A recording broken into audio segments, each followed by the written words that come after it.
Olá, gente, boa noite. Como vocês estão?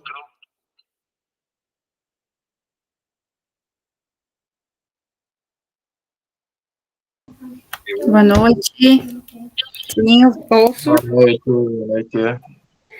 Como é que estamos? Ai, todos meio loucos, imagino eu, porque essa é a conversa, né, de entrega de processo e atividades, tá todo mundo meio maluco Estamos agora. na luta, lutando.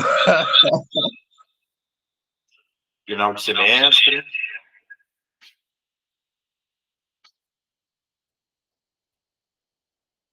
Estou fazendo um ajuste aqui ainda.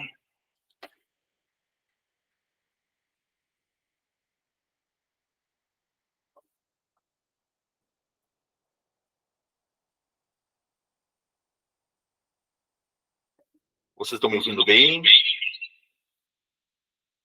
Tudo bem? Tudo certo? Me ouvem? Tudo certo.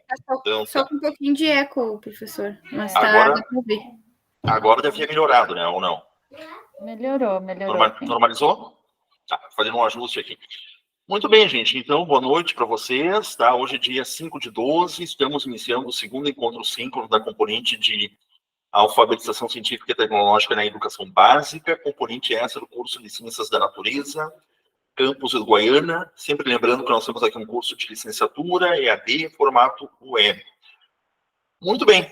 Eu sou o professor André, da Unipampa, e é sempre importante fazermos essas marcações iniciais, tendo em vista que eu disponibilizo os vídeos para a web, para a rede. Tá bem? Gente, então, bom vê-los, tá? Bom revê-los. Estamos aqui já com várias pessoas, vários alunos. A Karine, o Giovanni está aqui, a Ilse, a Lidiane, a Natanael, a Rosana e a Cibele. Pois bem, muito bem.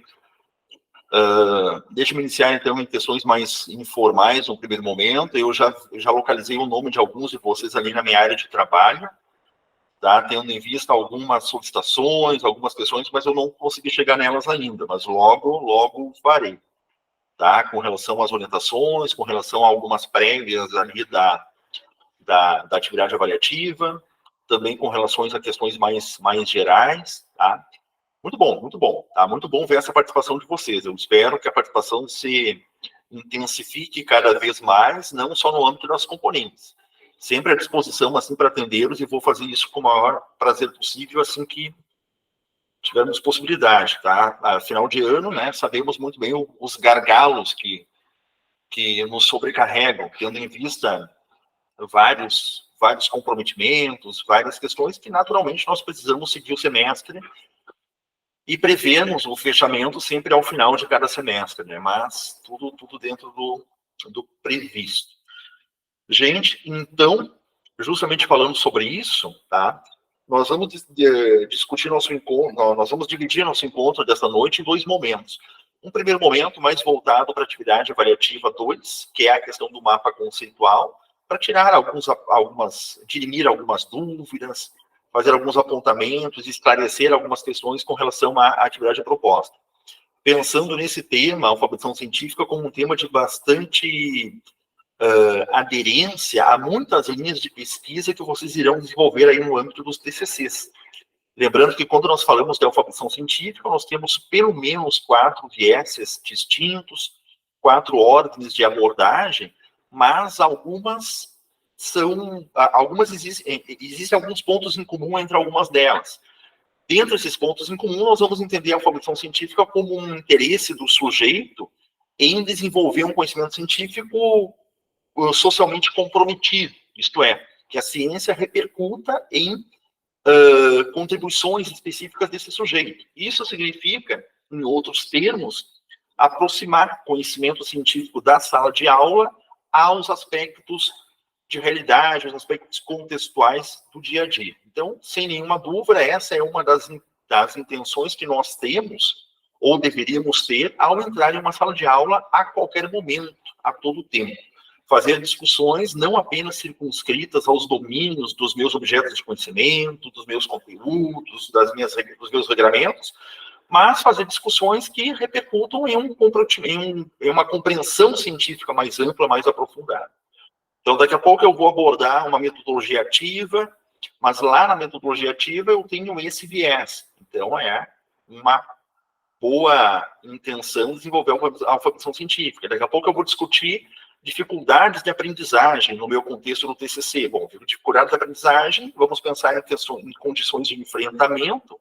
Uma delas é fazer essas associações, esses links entre dia a dia e conteúdos. Então, nós temos aqui, estamos diante de nós, de um elemento, de uma fundamentação teórica, de bastante aderência, tá? Sem nenhuma dúvida, amplamente aderente a vários campos de interesse. Muito bem, isso eu quero dizer que no mapa conceitual que eu solicito como segunda atividade, pode-se pensar, inclusive, de integrar esse mapa conceitual no TCC, eventualmente desenvolver um mapa conceitual com um determinado desdobramento que possa ser ali desenvolvido, aplicado em sala de aula, descrito, analisado. Enfim, temos aí várias ideias, várias perspectivas nesses momentos aí de direcionamentos, né? Que vocês vão buscando ali um campo de direcionamento. Muito bem, gente. Então, nesse nosso primeiro momento, falaremos um pouquinho sobre atividade avaliativa e, num segundo momento, passaremos para a terceira e a quarta teses em alfabetização científica, que estrutura a nossa componente aqui do curso. Ok?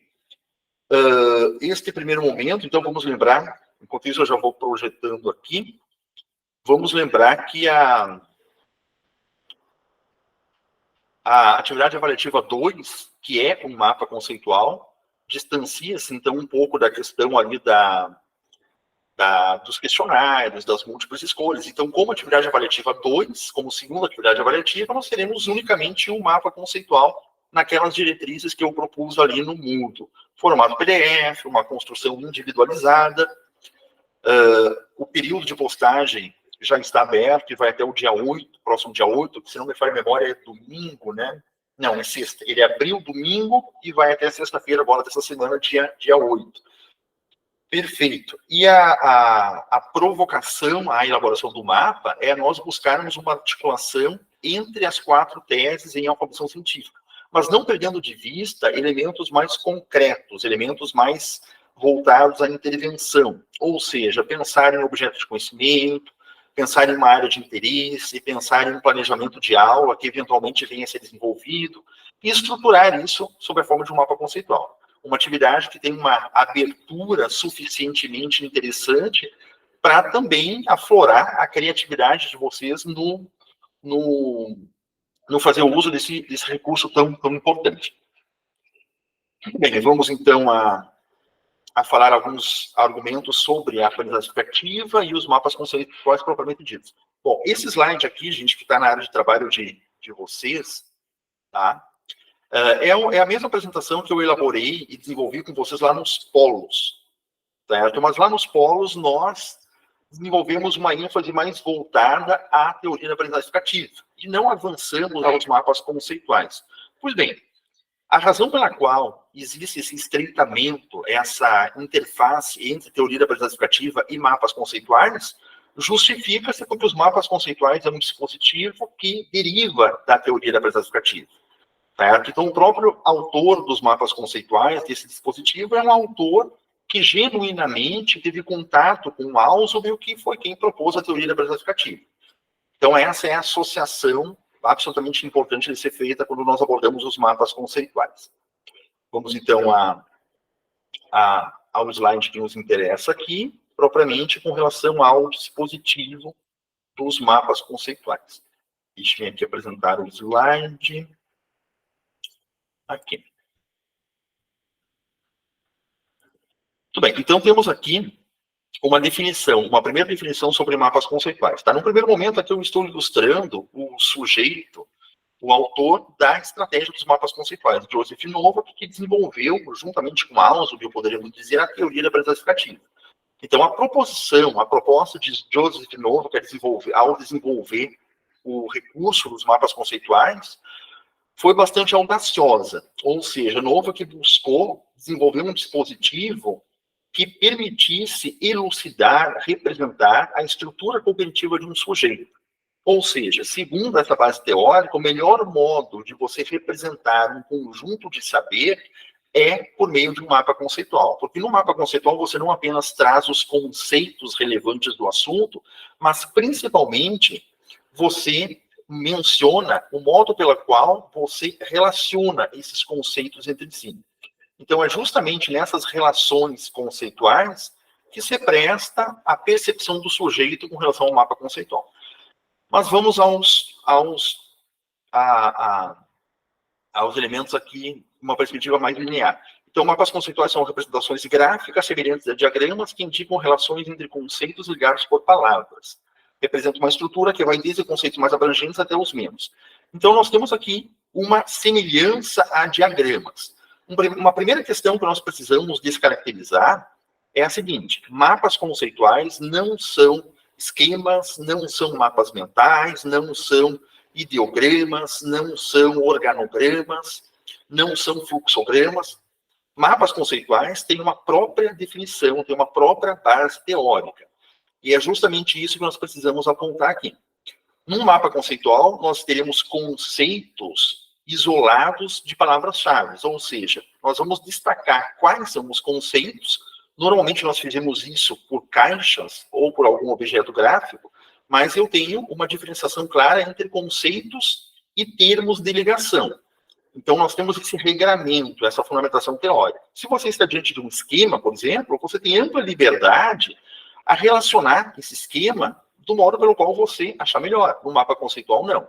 Nós não podemos, em um mapa conceitual, no primeiro momento, homogeneizar todas as representações de modo que eu não consiga distinguir conceitos de palavras-chave. Então, esse é o primeiro ponto.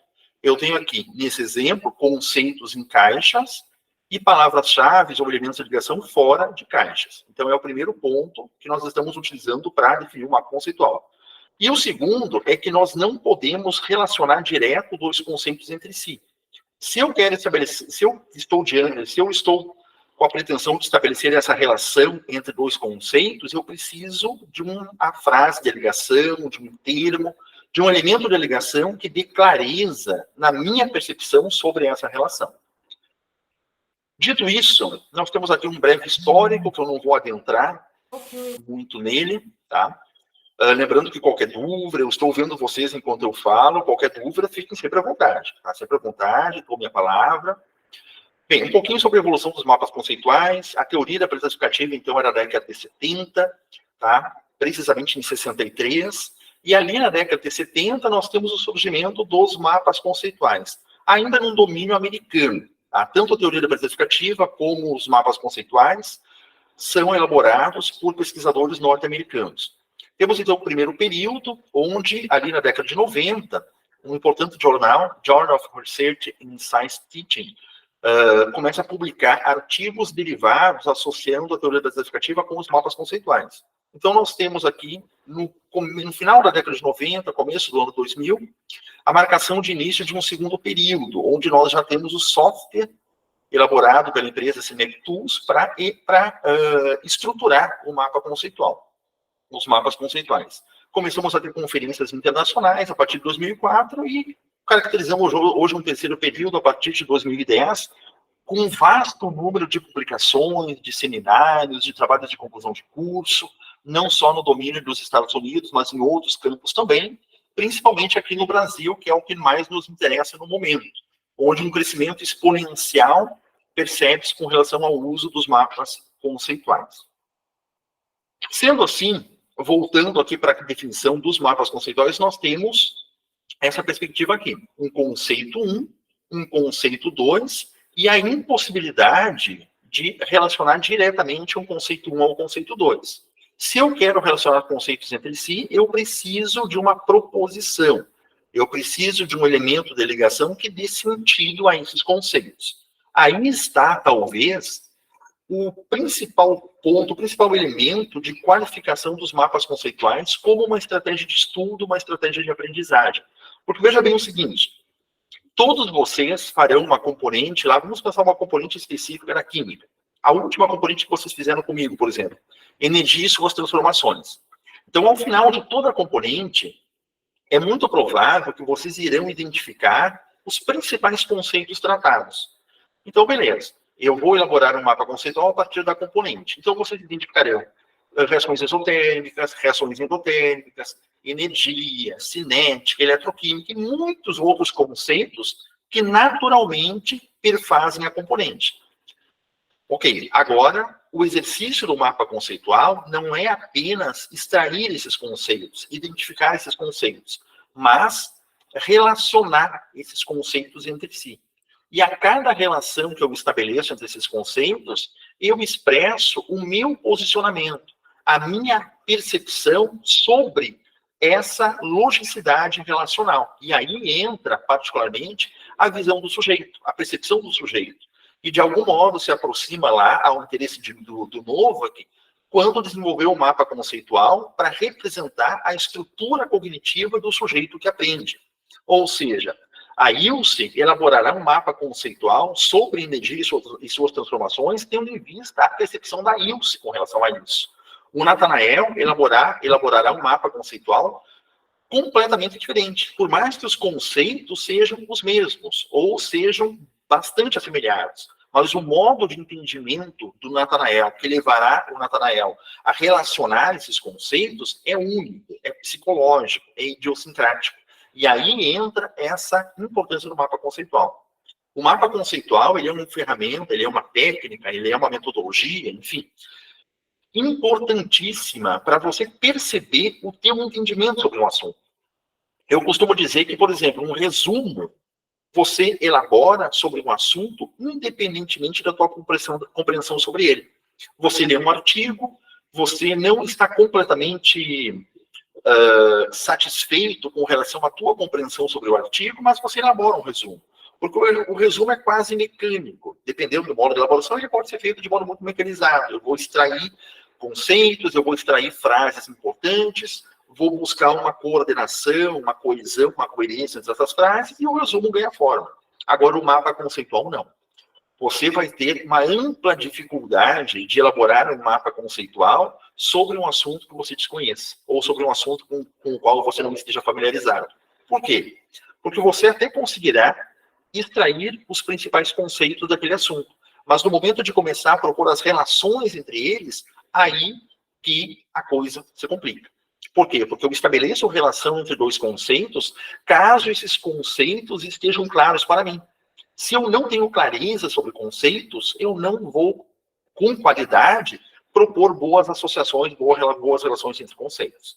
Então, vamos voltar ao ponto inicial. Vamos marcar um mapa conceitual como uma estratégia, como um dispositivo próprio, muito diferente de outros semelhantes, vamos chamar assim, tá? De outros que aparecem aí corriqueiramente. Dito isso, aqui temos um exemplo sobre isso, sobre essa questão da particularidade do sujeito no elaborar o mapa. Então, nós temos aqui 3 conceitos, ou ao menos eu estou defendendo esses 3 termos como conceitos. Então, universidade, eu estou defendendo como um conceito, ciência, eu estou defendendo como um conceito, cotidiano, eu também estou defendendo como um conceito.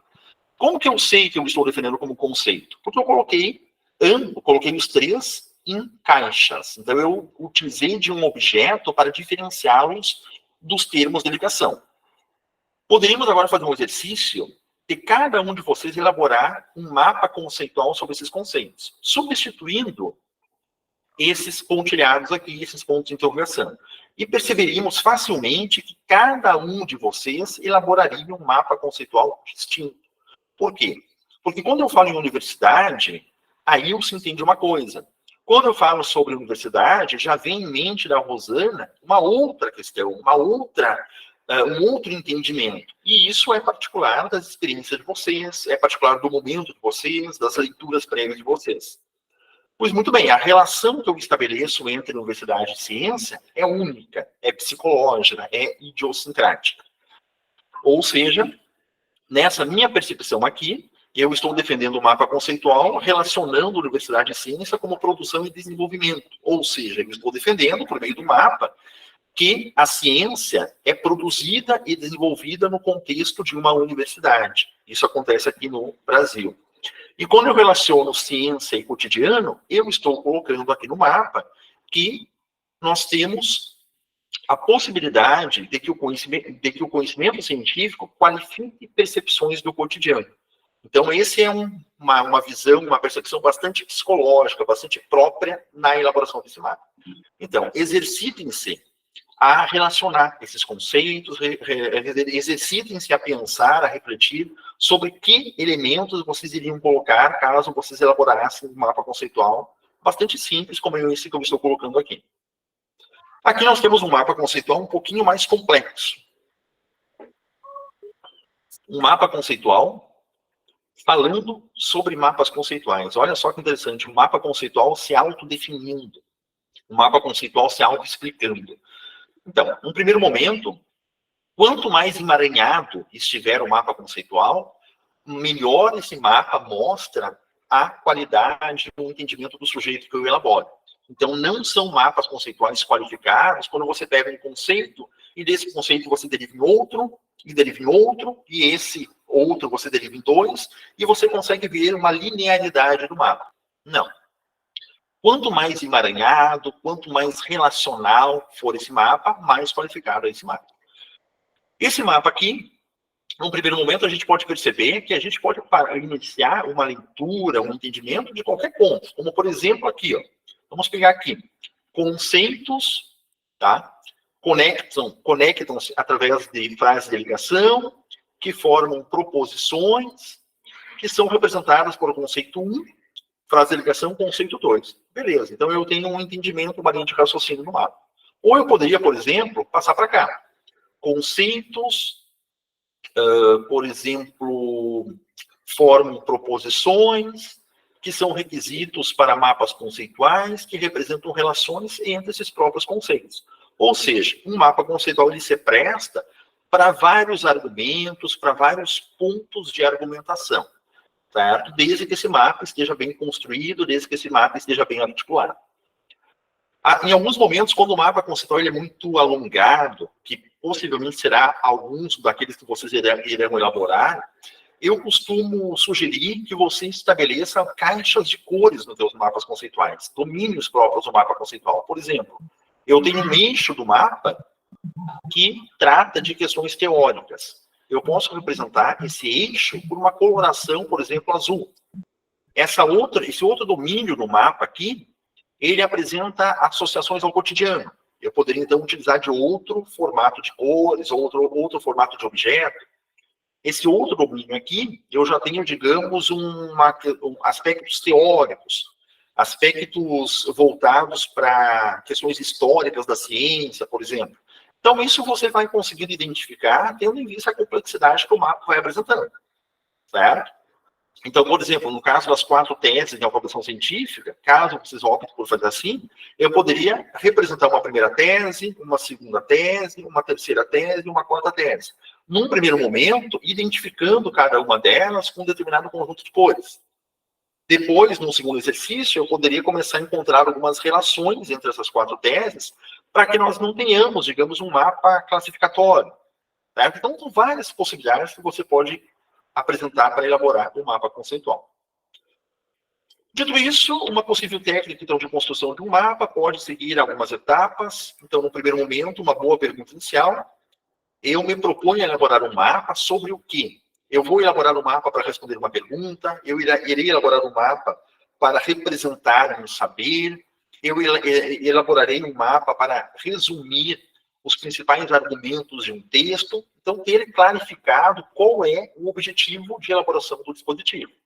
Num segundo momento, você vai escolher um conjunto de conceitos. Quais são os principais conceitos desse assunto? Os conceitos que estão imprescindíveis. Me parece que, por exemplo, no caso do exercício de vocês, nós temos 4 conceitos como centrais. A tese de Chassot, em alfabetização científica, a tese de Euler, a tese de Cicero, a tese de Fourier. Então, nós temos esses pontos que o mapa precisa dar conta. Feito isso, nós vamos iniciar, então, um par entre esses conceitos para começar as relações, o estabelecimento das relações entre eles. E nessa questão, da sequência dessa questão, você vai ver, então, a melhor forma de montar uma frase de ligação para iniciar essa estrutura, iniciar esse encadeamento de ideias. Então, a principal ideia do mapa conceitual na avaliação dos processos de aprendizagem é avaliar se o aprendiz, a de avaliar o aprendiz em relação ao que ele já sabe. Esse é um ponto importante, gente. O mapa conceitual ele não se presta para introduzir um assunto. O mapa conceitual ele foi elaborado com algumas diretrizes. Na perspectiva, como eu já disse, do sujeito apresentar o seu conhecimento sobre um determinado assunto, do sujeito representar a sua estrutura cognitiva sobre um assunto. Isto é, o seu conjunto de saberes e organização conceitual, organização desses saberes sobre aquele assunto. Então, esse é o propósito do mapa conceitual. Tendo em vista isso, nós temos algumas diretrizes. A primeira delas é não utilizar da ferramenta, não utilizar dessa técnica num momento introdutório. Então, o sujeito não conhece um assunto com propriedade, com profundidade, e a esse sujeito se solicita que ele elabore um mapa conceitual. Bom, as chances de sucesso nisso são muito pequenas, porque, conforme eu já disse a vocês, o mapa conceitual ele demanda um entendimento. Então, ele é um dispositivo para avaliar, para verificar, para identificar conhecimento consolidado, não apresentar, não introduzir conhecimento, não introduzir informações. Em um segundo momento, idealmente, sempre que possível, o mapa deveria ser apresentado pelo seu autor. Tá? Então, Novo que também traz essa questão como uma questão fundamental para o entendimento sobre aquele mapa conceitual. Não é o que eu estou exigindo nesse momento, mas possivelmente mais à frente a gente irá fazer isso. O mapa conceitual ele é elaborado e ele deve ser apresentado pelos seus sujeitos, pelos seus autores. Então, é um dispositivo muito importante lá no ensino fundamental, por exemplo, lá no ensino médio. Ao final de um conteúdo, vamos exercitar os alunos a elaborar um mapa conceitual, num grupo, na própria sala de aula. Ao final do exercício, vamos agora apresentar esse mapa conceitual. Vocês vão perceber que, eventualmente, alguns alunos se prestam muito mais a nível de conforto, a nível de qualidade argumentativa, no apresentar do que no responder uma questão teórica, por exemplo. Então, são questões assim, bem importantes para você pensar. O mapa conceitual pode integrar o teu plano de ensino também. Você, lá no teu TCC, pretende desenvolver um plano de intervenção que estará abrigado no plano de ensino, que uma das estratégias poderá, por exemplo, ser o mapa conceitual. Beleza. Não existe mapa correto e a análise dos mapas é essencialmente qualitativa. Conforme eu disse a vocês, nos Estados Unidos existem seminários sobre mapas conceituais, onde se desenvolvem softwares, se mapeiam produções, se desenvolvem alguns elementos para você fazer uma análise mais sofisticada sobre o mapa conceitual. Você identifica a qualidade do mapa, você identifica por conta de alguns recursos que o sujeito utiliza, o entendimento desse sujeito, ou seja, tem uma vasta fundamentação teórica que subjaz hoje os mapas conceituais. Entretanto, a avaliação ela é essencialmente qualitativa. Ou seja, por mais que você se exercite-se a chegar em um número a partir do mapa conceitual, você vai ter um trabalho bastante complexo no fazer isso. Dito isso, algumas estratégias, alguns possíveis usos do mapa conceitual, uma estratégia de estudo. Você pode estudar por meio de um mapa conceitual, está diante de uma componente relativamente complexa, com vários conceitos, com vários exemplos, com várias classificações e subclassificações. Ao invés de fazer aquele resumo que naturalmente permeia os momentos finais, os momentos que encerram uma componente, você pode, por exemplo, exercitar-se a fazer um mapa conceitual. Comecei a elaborar um mapa conceitual sobre energia e suas transformações. E percebo que estou com muita dificuldade de elaborar o mapa, percebo que eu não consigo articular informações, percebo que os conceitos estão fragmentados, estão desassociados, ou seja, eu estou percebendo que o meu entendimento sobre o assunto não está satisfatório.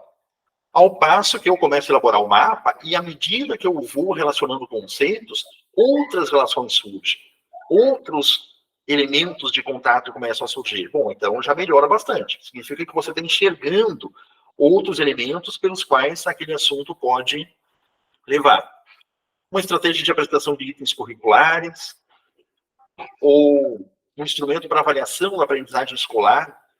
Naturalmente, lá a aprendizagem escolar é mediada, é avaliada, é mapeada por meio de provas, de avaliações teóricas. Tudo bem, tá? Tudo bem. Agora, vamos pensar o seguinte, ao invés de elaborar uma questão perguntando qual é a definição de um objeto, ou o que é um determinado conceito, ou qual é o nome que se dá a um determinado fenômeno, ao invés de eu fazer isso, eu posso muito bem, numa prova teórica, convencional, ortodoxa, pensar em, por exemplo, na minha questão, ao invés de eu perguntar aqueles conceitos, eu apresento na ordem da questão os conceitos. Ó, o conceito A é isso, o conceito B é isso, o conceito C é isso. Agora, o que eu quero que você faça? Eu quero que você elabore um mapa conceitual relacionando esses conceitos entre si. Bom, aí eu já saio da esfera da memorização e eu chego na esfera da produção de conhecimento, da produção de entendimento. Esse é um ponto importante que o mapa conceitual pode preencher. Ou seja, eu estou falando de uma prova teórica, de uma avaliação absolutamente ortodoxa, tradicional, corriqueira. Mas o modo de elaborar essa avaliação pode fazer muita diferença com relação à percepção que eu vou ter do sujeito que consegue se apropriar de alguns conceitos e desenvolve uma relação tal qual a sua percepção. Do sujeito que não é capaz de fazer isso. O sujeito que memorizou que o conceito A é isso, que o conceito B é aquilo, o conceito C é aquele outro, mas tem dificuldade de fazer transposições sobre aqueles conceitos. Ou seja, de fazer criações mentais, de fazer associações com outros domínios a partir daqueles conceitos. Então, o mapa conceitual pode muito bem se prestar para isso, mesmo que inserido em uma avaliação corriqueira, convencional, tradicional. E também com pesquisas educacionais, né? Nós já verificamos que existe uma vasta literatura hoje aqui no Brasil desenvolvendo mapas conceituais, aplicando mapas conceituais, analisando mapas conceituais em trabalhos de conclusão de curso, no formato lato sensu, nas especializações, no formato escrito sensu, nos mestrados, nos doutorados, nos trabalhos de conclusão de curso nas graduações, ou seja, você vai encontrar uma vasta gama de publicações tratando dos mapas conceituais. No ensino da matemática, no ensino da física, no ensino da ciência, do ensino fundamental. Certo? Então, também é um bom objeto de pesquisa. E, concluindo, essa técnica é muito eficiente na avaliação da aprendizagem, pois, além de demonstrar a organização do pensamento, leva o aprendiz a se autoavaliar diante de suas pesquisas e reflexões, podendo comparar a sua evolução durante todo o processo de construção do conhecimento. É interessante você ir construindo um mapa à medida do teu entendimento sobre um assunto. Você vai perceber, por exemplo, que eu já falei que o mapa conceitual ele não é introdutório. Beleza. Então, no primeiro mês de aula de uma componente, você começa elaborando um mapa conceitual. E à medida que essa componente avança, você mantém a edição do teu mapa conceitual, a atualização do teu mapa conceitual. Isso é um bom modelo de você ir percebendo no que o teu entendimento vai se qualificando ao longo dessa caminhada. E outro ponto importante aqui é essa questão da avaliação da aprendizagem na relação da organização do pensamento. Ou seja, o mapa conceitual ele organiza o teu pensamento. Nessa questão de organização do teu pensamento, nós entendemos o mapa como crucial para a elaboração de uma aula, por exemplo. Porque quando você desenvolve uma aula, você tem um compromisso de ensinar, que nada mais é do que levar os sujeitos às condições necessárias à aprendizagem. Para que você ensine com qualidade, você precisa organizar a tua aula, organizar o teu pensamento, organizar a tua exposição. Você vai desenvolver uma aula de modo muito conturbado, muito quebrado, muito fragmentado, com muitas idas e vindas, você irá perceber que esse tipo de abordagem dificulta muito o aprendizado, principalmente quando o assunto requer uma certa complexidade. O mapa conceitual, antes de outras coisas, ele organiza a própria percepção do sujeito que se propõe a ensinar. Então, é um exercício muito válido, por exemplo, a abordar a tua fundamentação teórica sobre um assunto por meio de um mapa conceitual. Você irá, então, desenvolver uma aula estruturando conceitos que são imprescindíveis para que um sujeito desenvolva um entendimento sobre aquele assunto. Gente, preciso marcar também aqui os mapas conceituais como um grupo de pesquisa na USP. Tá? Não faz muitos anos que eu encontrei esse grupo de pesquisa, comecei a trabalhar com alguns artigos com relação junto a eles. Então, tem um grupo de pesquisa já bastante consolidado, há bastante tempo na URGS, que aplica, que desenvolve, que estuda mapas conceituais. Então, entrando lá, vocês vão perceber muitos trabalhos, muitas abordagens, alguns cursos que periodicamente são oferecidos com certificação, gratuitos, obviamente, sobre mapas conceituais aqui no âmbito desse domínio. E aqui, para finalizar, a questão do software. Nós temos os softwares sobre mapas conceituais, que é um software indicado, onde nós vamos elaborar especificamente mapas conceituais, é o CIMAP Tools. Vocês irão encontrar outros softwares, outros dispositivos, a partir dos quais vocês também poderão elaborar mapas conceituais. Mas o CIMAP Tools é um software que foi desenvolvido especificamente para o uso, a elaboração de mapas conceituais. Tanto é que, se vocês já fizeram um exercício de trabalho no software, vocês vão perceber que quando você cria uma caixa, e você de uma caixa direciona a uma segunda caixa, ele não permite você relacionar uma caixa a outra sem estabelecer o elemento de ligação, sem trazer o elemento de ligação. Então, isso é um ponto importante lá. Ok? Alguns endereços para se encontrar o software. Eu recomendo sempre o próprio endereço da empresa, certo? Mas vocês também encontram o software em outros dispositivos também, em outros softwares. Recentemente me perguntaram apps. Eu desconheço. Eu não conheço um software específico para mapas conceituais para uso, para rodar em apps, certo? Então, eu recomendo o uso no computador aqui do CIMAP Tools, no próprio Instituto do Cérebro lá americano.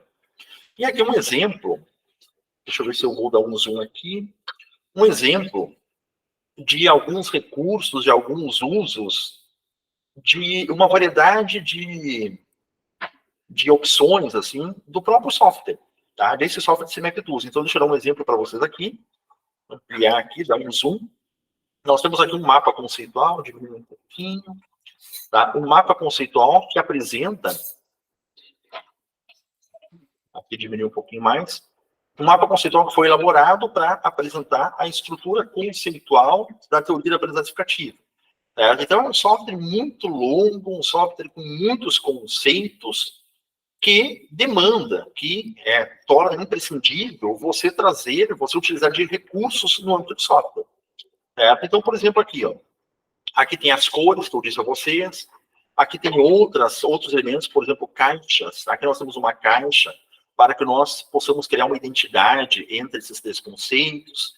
Vocês estão vendo legendas de cores aqui também, certo? Outros objetos, não apenas caixas, mas elipses. Aqui tem uma figura, ó, que foi incorporada a esse software para ilustrar um determinado princípio. Aqui mais abaixo você tem as referências, que é um elemento bem importante, ou seja, elabora um mapa conceitual, eu vou converter esse mapa conceitual a PDF, ou vou exportá-lo como imagem, mas eu não posso esquecer de mencionar um título aqui e mencionar ao final referências, ou seja, o mapa conceitual elaborado a partir dos artigos tal, tal e tal. Então, aqui, só para ilustrar para vocês algumas opções, algumas possibilidades, quando você está diante de um mapa conceitual bastante elaborado, bastante intrincado. Certo? E o mapa, ele é dinâmico, né? Ele é absolutamente dinâmico, ou seja, à medida que ele vai ganhando forma, você vai arrastando os conceitos. Pega um conceito, joga para lá, joga para outro lado, e vai organizando também um aspecto didático, tá? desse mapa conceitual. Muito bem, vamos fechar aqui. E chegamos no final desse nosso primeiro momento, que é nós resgatarmos alguns elementos teóricos lá com relação ao mapa conceitual. Deixe-me voltar aqui para a sala. Abrir, então, um pouquinho para dúvidas, perguntas, alguma questão. Fique à vontade, gente. Já estamos com mais... Já te passo a palavra, Natanael. Já estamos com mais pessoas aqui na sala. Deixa eu verificar aqui.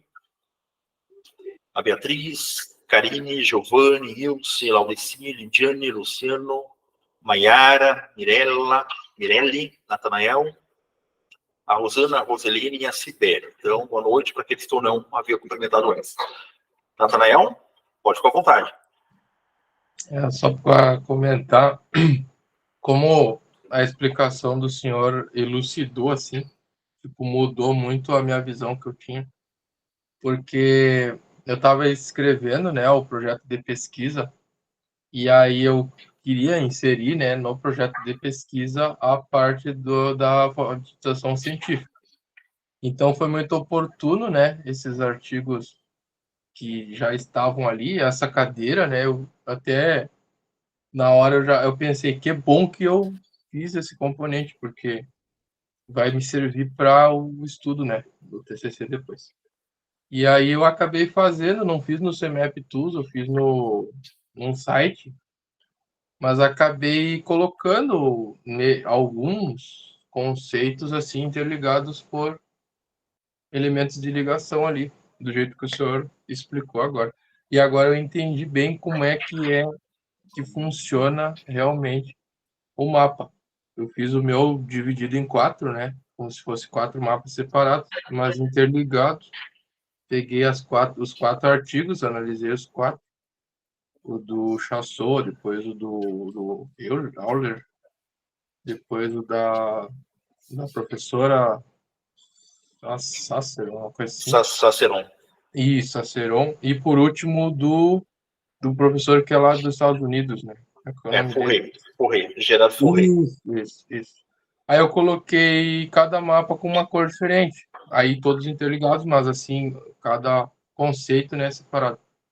E eu gostei muito dessa explicação, até porque eu tinha uma visão que a gente poderíamos, né, utilizar para aulas propriamente em si, assim, tipo, como se nós fôssemos explicar o conteúdo, eu poderia utilizar. Mas aí agora eu vejo que não. Nós temos que procurar ou um meio mais simples para passar aquela informação, e aí depois a gente pode utilizar para avaliar, né? Mas assim como o senhor falou de colocar numa questão os conceitos e o aluno ligar eles, também eu achei bem legal. Dá para até utilizar no próprio trabalho de conclusão, depois da atividade prática, para a gente avaliar, a gente pode fazer alguma coisa assim. Então é válido. Eu gostei muito. Ótimo. Tomei nota aqui de 3 pontos assim para eu marcar com relação à tua fala, Nathanael. Tá? Bem propício.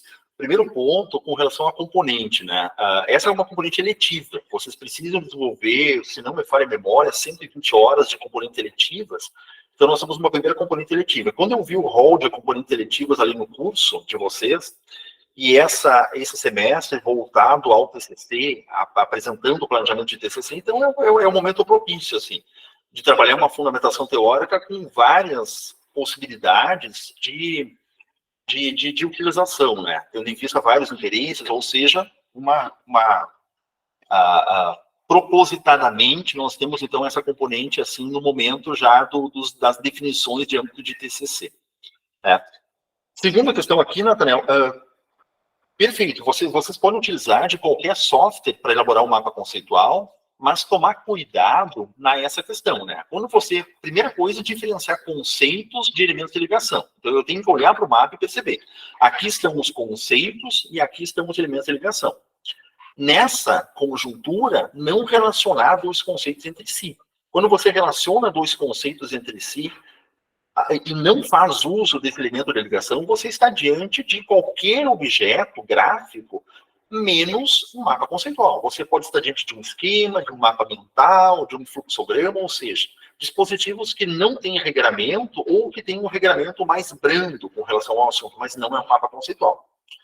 Certo? Então, podemos aqui afirmar que qualquer relação conceitual é um esquema, mas eu preciso de alguns regramentos para que essa relação conceitual seja um mapa conceitual. Então, tomar cuidado com isso.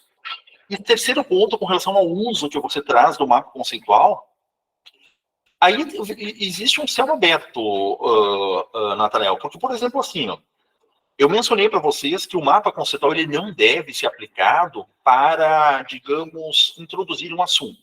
Mas quando eu estou analisando pela perspectiva do aluno, Por exemplo, eu vou dar uma aula sobre um assunto e o aluno não teve nenhum contato com aquela temática. Então, eu solicito que o aluno elabore um mapa conceitual sobre um assunto o qual ele desconhece. Então, talvez, muito possivelmente, esse não é a melhor estratégia. Agora, eu como professor, por exemplo, eu posso fazer o uso lá de alguns conceitos da teoria da aprendizagem educativa, que são a diferenciação progressiva e a reconciliação integrativa, que demanda essa apresentação de um conteúdo de modo menos fragmentado e mais integral, mais global. E aí, nessa dinâmica, eu como professor, eu posso, por exemplo, no primeiro momento, apresentar um mapa conceitual explorando os conceitos que eu irei trabalhar junto aos alunos no próximo mês de aula, por exemplo. E ao desenvolver esse assunto, eu vou retomando o mapa, eu vou fazendo retomadas daquele mapa. Então aí eu já estou invertendo um pouco essa lógica. Eu estou apresentando o mapa não no interesse que o aluno aprenda ao ver esse mapa, ao observar esse mapa, mas que o aluno adquira, mas que o aluno desenvolva uma percepção de que os conteúdos que serão apresentados, que serão discutidos ao longo do tempo, eles têm uma relação entre si. Eles não estão ali fragmentados, isolados, compartimentalizados. Certo? Então, são usos assim que você vai perceber. Bom, eu gostei desse assunto. Eu vou trabalhar com os alunos lá, digamos, fracionamento de misturas. Tá? Lá no âmbito da química, no ensino fundamental, por exemplo. Fracionamento de misturas homogêneas, heterogêneas, substâncias simples, compostas, decantação, filtração. Então, é um prato cheio para que você desenvolva aulas e o aluno não exercite-se além de memorizar. Ah, isso é uma mistura homogênea, isso é uma decantação. Agora, eventualmente, você trazendo as informações do mapa conceitual, você não apenas vai estar se exercitando como professor de relacionar esses conceitos, mas levando o aluno a uma percepção de que esses conceitos não têm vida própria. Esses conceitos não estão ali isolados, mas que há uma relação entre si, que há uma coerência. Certo? Então, aí entra várias questões assim que te levam a perceber, bom, que momento é o momento propício para o aluno elaborar um mapa conceitual? Ah, pode ser, por exemplo, ao final de uma unidade conceitual, ou pode ser no momento de uma prova, onde eu espero avaliar conhecimento consolidado. Mas o mapa conceitual ele pode também permear outras fases, outros elementos, outros tempos do teu planejamento. Tá bem? Mas, muito bem, muito boas apropriações. Mais alguma questão, gente? Fique à vontade. Com licença, cara. Karine, acho que você está com o seu microfone aberto. Feche ele, por favor. Mais alguma questão, gente? Ilse, fica à vontade. Professora, a minha colocação, minha dúvida é mais estrutural mesmo. O senhor apresentou os exemplos de mapas conceituais mais sucintos, eu acho que eu vou usar a expressão. Por exemplo, aquele exemplo lá da universidade, ciência, cotidiano. São conceitos bem definidos, assim, com uma única palavra ou duas palavras no máximo. Eu estou fazendo os mapas e eu tenho um pouco de dificuldade, assim, de usar só uma ou duas palavras, e acaba ficando, assim, mais palavras na caixa que seriam os conceitos. Então, essa é a minha dúvida, assim, também em relação à composição. Por exemplo, vou dar um exemplo aqui, que eu estou com a produção do Fourré feita. Aí, tem um momento que eu coloquei, assim, dentro na minha produção. Enfim, o ensino de ciência, né, que é a tendência dele que ajude a compreender o mundo.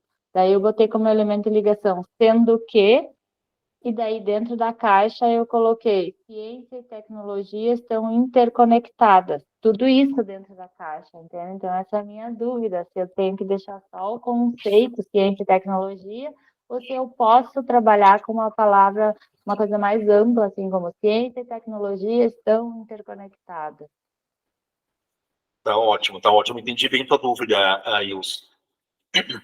Vocês estão exercitando-se a elaborar um mapa conceitual sobre ideias. não apenas sobre uma questão técnica. Né? Então, seria muito diferente, por exemplo, você elaborar um mapa sobre energia, sobre fotossíntese, sobre... Aí você vai identificar, digamos, os conceitos são dados. Tá? Você vai abrir um capítulo lá na termoquímica, na cinética, e você vai encontrar os conceitos dados, definidos. Você vai ter um exercício apenas de identificar, de resgatar esses conceitos. Então, energia é um conceito, matéria é um conceito, termoquímica é um conceito, entalpia é outro conceito, e por aí vai. Tá? Agora, o mapa conceitual, nesse tipo de abordagem que a gente está fazendo, é um mapa conceitual que irá capturar ideias. Então, além de você exercitar a relacionar os conceitos, você já tem um exercício extra, que é a questão de você produzir em alguns momentos esse conceito. O sujeito ele tem uma ideia. Tá? A alfabetização científica para um determinado sujeito, como Chassot, como Euler, são ideias. Então, ele tem uma ideia pela qual ele está defendendo o conceito de alfabetização científica. Ou, agora fui redundante, ele tem uma ideia sobre a alfabetização científica. Então, se você está exercitando, se a dessa ideia extrair um conceito, você está desenvolvendo esse conceito. E esse conceito já é desenvolvido com a sua percepção. Tá? Então, de maneira mais objetiva, plenamente aceitável isso. Certo? Quanto mais sucinto você é no momento de montar as informações na caixa, melhor. Mas ainda assim é um exercício onde você se predispõe a conceituar uma ideia. E isso, às vezes, já demanda um entendimento sofisticado. Tá bem? Deixa eu verificar aqui. Natanael? Mais alguma questão, Natanael? Não, só para falar que, tipo, depois que eu comecei a montar o mapa lá, no caso o meu ficou meio bagunçado lá, mas boa parte dele eu consegui utilizar os conceitos e tudo mais. Eu consegui identificar, fazendo o mapa, né, e indo raciocinando sobre o artigo que eu ia lendo, que cada um deles tem uma visão bem diferente, não muito diferente, né? Todos entendem que a alfabetização científica é um facilitador, né? Uma ferramenta que aproxima as pessoas e tudo mais, tanto da ciência como facilita a vida. Só que o Chassot, ele tem a alfabetização científica como uma linguagem. Para ele é uma linguagem. Já o Euler, ele chama de alfabetização científica tecnológica. Ele não chama só alfabetização científica. E aí vem outros conceitos. A Cicerón, ela divide em duas, né? Se não me engano, ela divide a alfabetização científica e a alfabetização técnica, uma coisa assim. É um conceito mais amplo e o outro é mais seletivo, assim, na visão dela. Eu entendi. Ou é o último. É uma coisa, um dos dois tem essa visão. Mas na hora que eu fui analisando os artigos, eu fui entendendo que cada um tem uma visão diferente. Mas, assim, todos entendem ali, todos passam para a gente a importância. Uns se aprofundam mais, outros se aprofundam menos no assunto. Eu achei bem interessante, assim, tanto a parte do Chassot como a parte dessa divisão da alfabetização científica em ampla e seletiva ali. Achei bem legal também. Tá ótimo. Deixa eu dar uma olhadinha no chat aqui, se temos alguma questão. Ok, a Lidiane lá. Eu não consegui abrir o software desse map. Pode fazer por outro meio, Lidiane, nenhum problema quanto a isso, só tomar cuidado naquela questão da diferenciação entre conceitos e verbos e elementos de ligação, tá bem? O Guilherme, minha concepção, tal, eu apresento dificuldade, falando expressivo, a palavra para a origem. Não, mas é assim mesmo, Guilherme, tá? O mapa conceitual, ele não exige essa questão de restrição. Alguns argumentos, eles devem ser mais abertos mesmo, tá? Essa é a questão. O mapa conceitual, ele não se presta, gente, a simplificações. Às vezes é um equívoco você pensar que o mapa conceitual, ele simplifica um assunto. Não. O mapa conceitual, ele pode aprofundar um assunto, tá? Apresentando esse assunto, digamos, de modo mais agrupado, mais... por exemplo, você pode elaborar um mapa conceitual resumindo ou trazendo informações de um capítulo inteiro de um livro. Tá? Isso não significa que você está simplificando aqueles argumentos. Significa que você está representando aqueles argumentos de um outro modo, por um outro meio. Mas o argumento ele pode estar tão aprofundado quanto os argumentos textuais. Tá bem? Beleza. Então é isso, gente. Vamos agora passar para o nosso segundo momento, tá? Que é a questão lá das demais teses de alfabetização científica, né? Que são as teses de Cicerone e a tese de Fourré. Muito bem. Então continuamos com a mesma premissa, tá? Vocês podem fazer introduções, intervenções aí a qualquer momento. Caso eu não... Vou tentar ficar atento aqui ao chat, mas qualquer coisa vocês podem fazer uso do áudio também. Então aqui, vamos lembrar, deixe-me aqui apresentar. Vamos lembrar que nós estruturamos essa componente em 4 teses tratando da alfabetização científica, que são as teses de Chasseau, Euler, Cicerone e Fourré. Nessa perspectiva, nós podemos encontrar outras bases teóricas e encontrar também esses diferenciadores que o Nathanael já chamou a atenção. Algumas estratégias no âmbito do ensino, no âmbito da educação, se prestam a entendimentos diferenciados. E na alfabetização científica, pelo menos aqui no Brasil, nós vamos encontrar no mínimo 4 autores que têm uma vasta literatura sobre o assunto e nós podemos hoje entendê-los como referências com relação a esse assunto. Sendo assim, tá, nós temos aqui a tese de Chasseau, que nós já discutimos no encontro passado, a alfabetização científica como uma linguagem. E essa linguagem repercutindo em uma inclusão social. Então, Chasseau apresenta a alfabetização científica como uma representação, tendo em vista alfabetizar um sujeito cientificamente ao ponto de levar esse sujeito a uma percepção, a uma participação mais, digamos, qualificada ao seu meio social. Euler faz uma extensão dessa ideia, trazendo, então, o movimento científico na perspectiva do movimento CTS, na verdade, uma questão científica voltada à ciência, tecnologia e sociedade. Já tem raízes freirianas aqui, onde Euler vai discutir com bastante propriedade uma crítica ao ensino propedêutico e disciplinar, ou seja, o ensino naturalmente empregado no trato das ciências do ensino fundamental, do ensino médio, é um ensino propedêutico, um ensino preparatório. O ensino fundamental preparando para o ensino médio, o ensino médio preparando para, digamos, um ensino universitário. Então, basicamente, nós temos essa estrutura como uma estrutura bastante criticada por Euler. E o disciplinar é aquela perspectiva fragmentada. O ensino de química, o ensino de física, de matemática, de ciências, todos compartimentalizados, todos empacotados com as suas próprias naturezas e identidades. Então, a proposta é trazer uma abordagem temática, fazendo associações entre objetos de conhecimento, tendo em vista uma natureza concreta desses objetos de conhecimento. Então, nós temos aí boas raízes do movimento CTS, aí com bastante questões assim freirianas aqui no Brasil, mas basicamente nós temos esse posicionamento de Euler quando defendemos a segunda tese de alfabetização científica. Muito bem, chegando então na terceira tese, nós temos a tese proposta por Cicerone. Cicerone é uma professora do Instituto de Física da USP, que ainda publica, escreve, participa de bancas, ou seja, uma professora bastante ativa, bastante atuante aqui no conceito, no termo, na ideia, melhor dizendo, de alfabetização científica. Certo? Inclusive, a Cicerone traz na sua própria tese alguns indicadores, alguns elementos sobre a alfabetização científica. Tamanha a notoriedade que ela dá na sua linha de pesquisa sobre o assunto.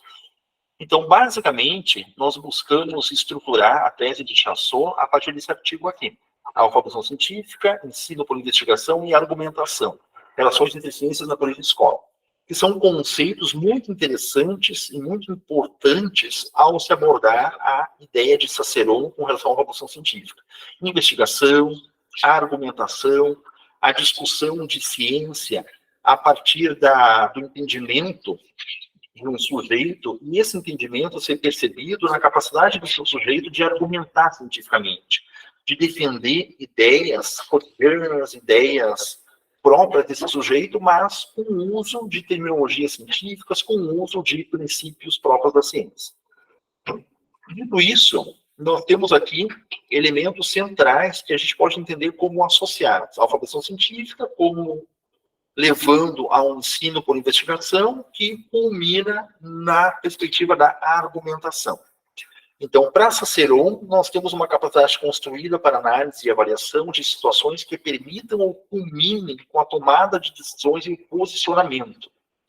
Esse posicionamento, ele implica um entendimento sobre ciência, um entendimento sobre conteúdos científicos. E esse entendimento sobre conteúdos científicos, ele é favorecido em uma metodologia científica por investigação, que Ciceron vem apresentar como ensino por investigação. Então, aquele ensino premiado por busca a solução a problemas, por metodologias que levem os sujeitos a desenvolver estratégias próprias, tendo em vista as suas percepções, tendo em vista os assuntos que eles perceberem como mais importantes, como mais significativos, que devem culminar em uma argumentação. O sujeito, ao final de um processo de ensino científico, deve ser capaz de argumentar a partir da sua própria realidade, mas nessa argumentação encontrar, justificar, trazer conceitos, princípios, teorias científicas para fundamentar o seu argumento. Então, deve estar sempre em construção, englobando novos conhecimentos em decorrência de novas situações. Não somente esse artigo, mas outro da Ciceron, traz essa tríade teórica de alfabetização científica, ensino por investigação e argumentação como quase como quase condições para desenvolver a atitude de alfabetização científica de um sujeito. A Ciceron vai fazer mais abordagens, vai aprofundar essas abordagens com indicadores, com mapeamentos, com índices, mas a gente consegue perceber claramente que num viés qualitativo, nós temos essa relação conceitual bastante forte, bastante evidente nas abordagens de Ciceron. Com relação à alfabetização científica, nós temos aqui 3 eixos centrais que certamente estão vinculados à percepção da Ciceron com relação à alfabetização científica, que são a compreensão básica de termos e conceitos científicos. Então, esse é um domínio que nós precisamos encontrar para avaliar a qualidade, avaliar a alfabetização científica de um sujeito. Qual é a compreensão que esse sujeito faz de termos e conceitos científicos? Que, basicamente, é apenas esse eixo que acaba concentrando a maior parte das abordagens em ciência do ensino fundamental e ensino médio. Nós trazemos a ciência basicamente restrita a termos, a conceitos, a classificações, a nomenclaturas, a regramentos, e esse é um dos eixos, um dos 3 eixos centrais que permeiam, que devem permear a abordagem científica na visão de Ciceron. O segundo é a compreensão da natureza da ciência, o que muitas vezes é deixado de fora, é deixado de lado quando nós fizemos abordagens sobre ciência. Então, natureza da ciência, o que é a ciência, quais são as relações entre a ciência da sala de aula e a ciência do dia a dia, o que a ciência pode satisfatoriamente contribuir no posicionamento do sujeito, os impactos sociais do conhecimento científico.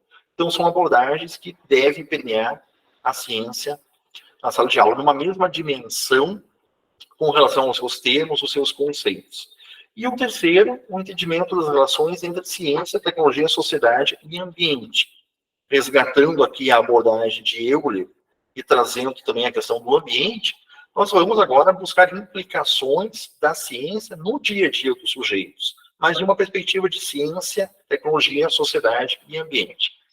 E nós vamos perceber que muitos capítulos de livros didáticos, muitas abordagens, elas deixam muito a desejar no contexto do segundo eixo ou no contexto do terceiro eixo.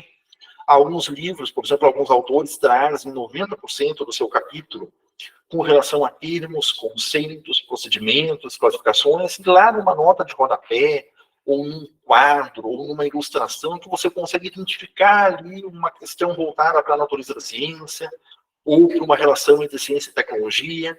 Então, isso é uma falha muito significativa nas abordagens didáticas das ciências. Isso na percepção de Ciceron. E culminando na verdade, derivando desse processo, a sessão vai trazer alguns indicadores. Isso, particularmente na sua tese, e a partir da sua tese ela vai trazer alguns artigos também, trazendo indicadores da avaliação científica. Ou seja, algumas condições, algumas capacidades, algumas competências do sujeito que me permitem, como professor, analisar, perceber esse sujeito como cientificamente alfabetizado ou não. Então, o que são esses indicadores? São habilidades vinculadas à construção de entendimento sobre temas das ciências que podem estar no processo de sala de aula e evidenciam o papel ativo dos estudantes. Como, por exemplo, um trabalho com informações. O sujeito é capaz de trabalhar com informações, com dados, organizar essas informações, seriar essas informações, classificá-las, ou o sujeito está muito preso aos modos pelos quais o professor organiza essas informações. Então, essa capacidade do sujeito de reorganizar, de sistematizar informações, ela é crucial para indicar se esse sujeito desenvolveu condições para um advento de ser um alfabetizado cientificamente ou não. Um segundo indicador é o levantamento e teste de hipóteses construídas. O sujeito desenvolve ideias para além daquelas apresentadas pelo professor e é capaz de construir, mesmo que mentalmente, mesmo que no campo das ideias, possibilidades de levantar, de testar essas hipóteses, de pôr à prova essas hipóteses. O terceiro indicador, estabelecimento de explicações sobre fenômenos em estudo.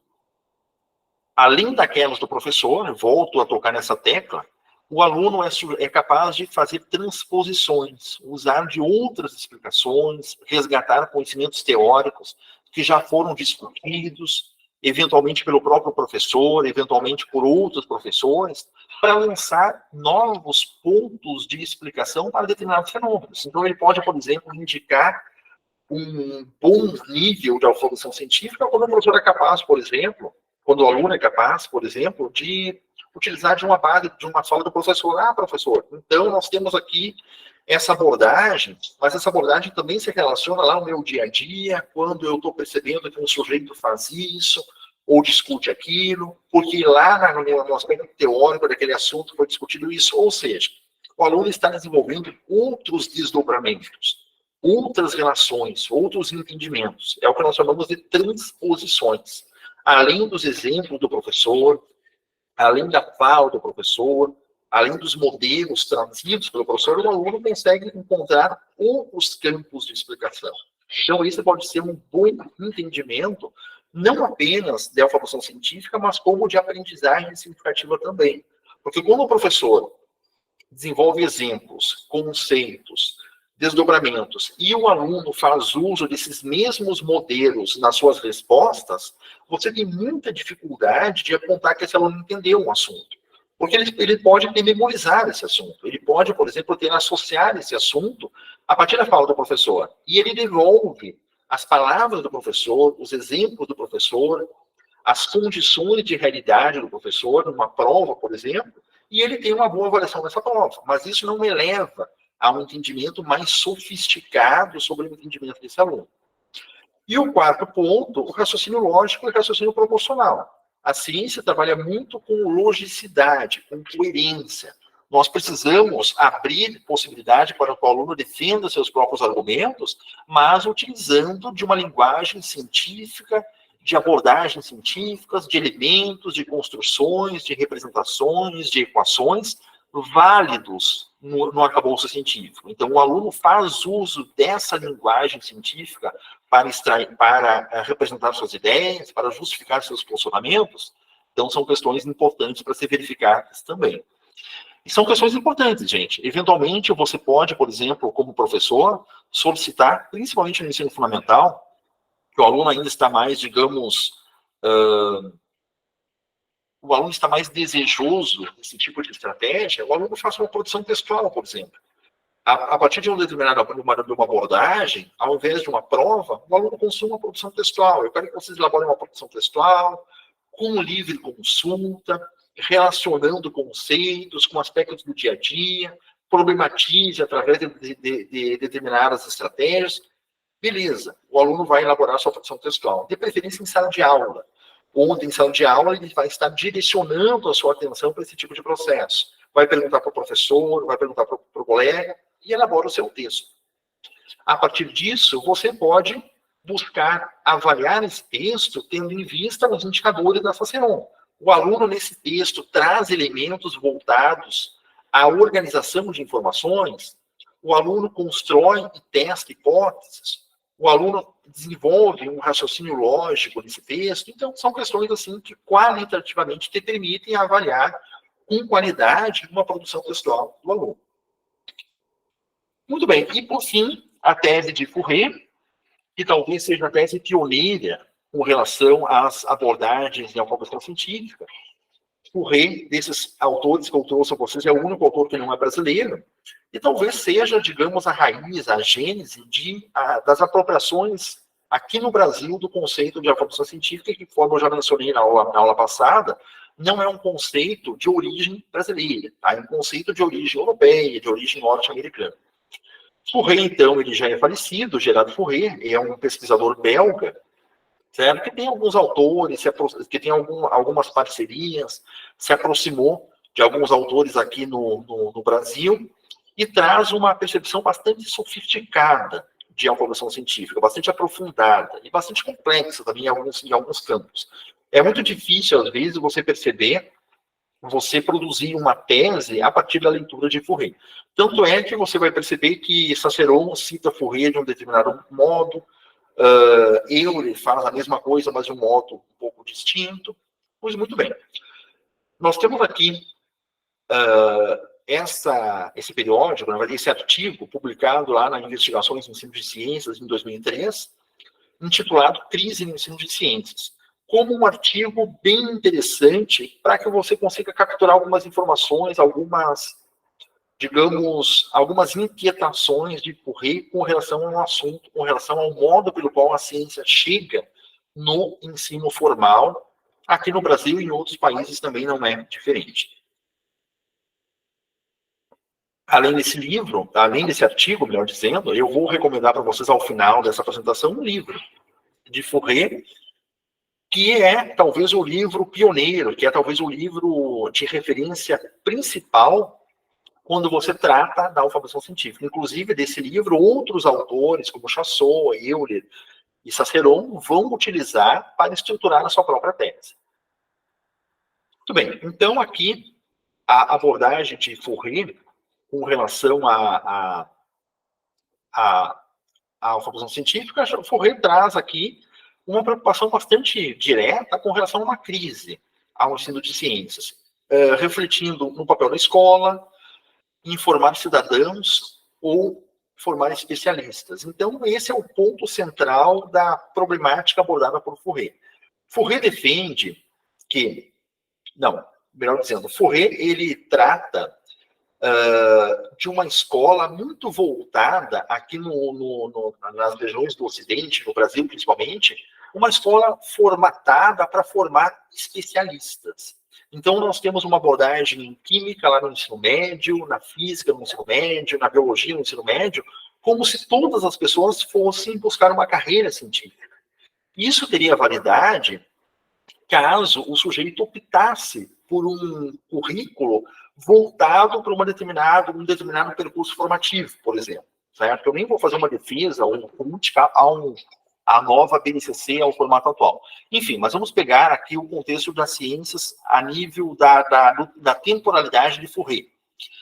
Pois muito bem, ao invés de formar cidadãos, nós estamos formatando um ensino voltado para cientistas. Então, aquele ensino tradicionalmente empregado na química, na física, na matemática, ele terá uma validade concreta caso os sujeitos venham a buscar uma carreira científica.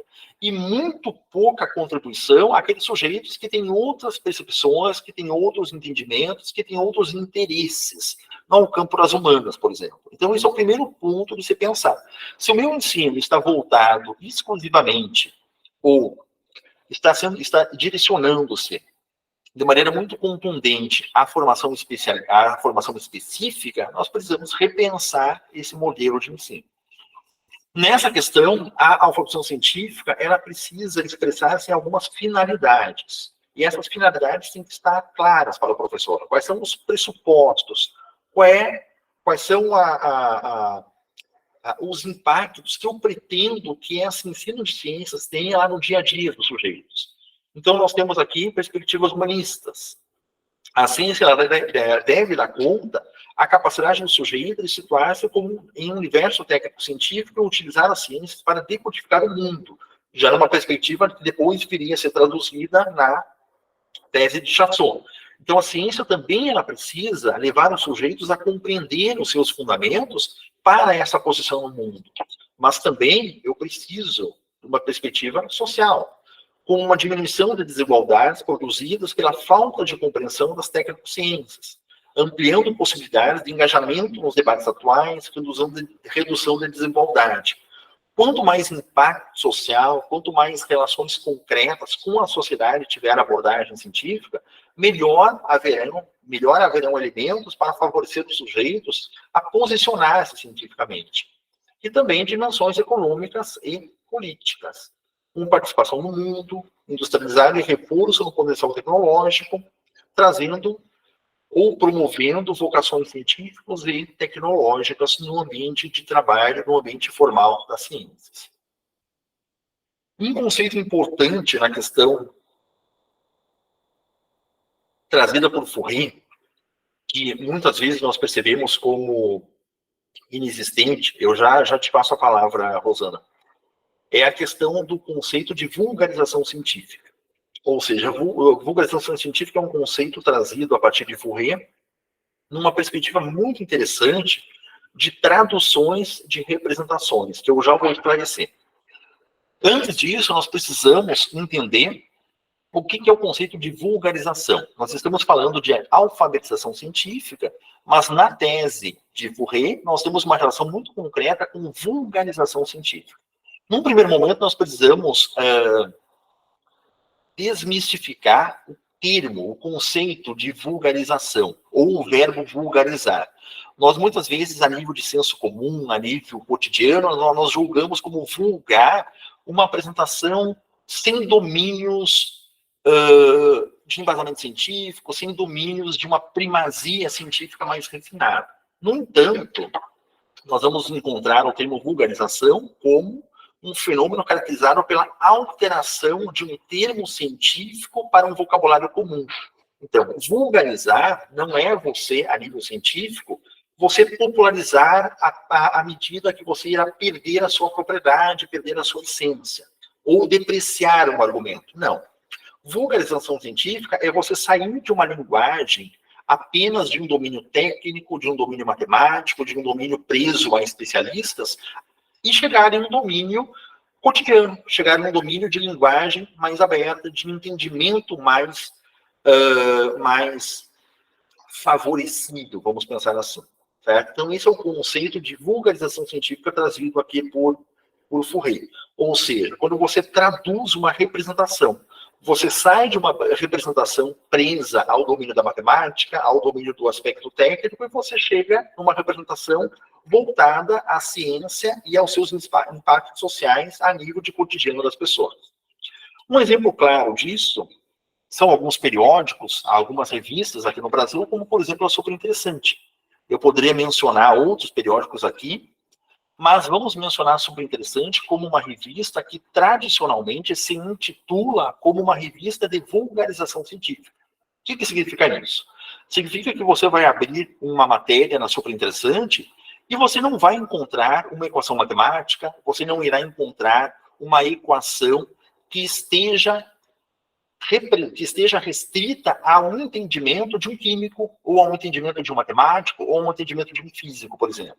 Você vai ter, por exemplo, abordagem sobre mecânica quântica na Super Interessante, e você não necessita ser um físico especializado em mecânica quântica para entender. Por quê? Porque a linguagem não está apresentando os elementos matemáticos, ou os elementos algorítmicos, ou os elementos de uma linguagem a nível de especialistas. Mas a Super Interessante vulgariza a ciência, numa perspectiva de não deturpar o conhecimento científico. E veja bem, vulgarizar, volto a insistir, não é apresentar de modo mais depreciativo ou de modo menos contundente. Não, é apresentar a linguagem, é apresentar um tema científico a partir de uma transposição, a partir de um meio pelo qual um público não especializado venha a entender, sem perder a qualidade, sem perder a essência científica. Então, tudo que nós encontramos na Super Interessante, por exemplo, tem uma base científica muito consistente. Apenas um meio pelo qual as informações são apresentadas, que é um meio distinto. Ok? Rosana, pode ficar à vontade.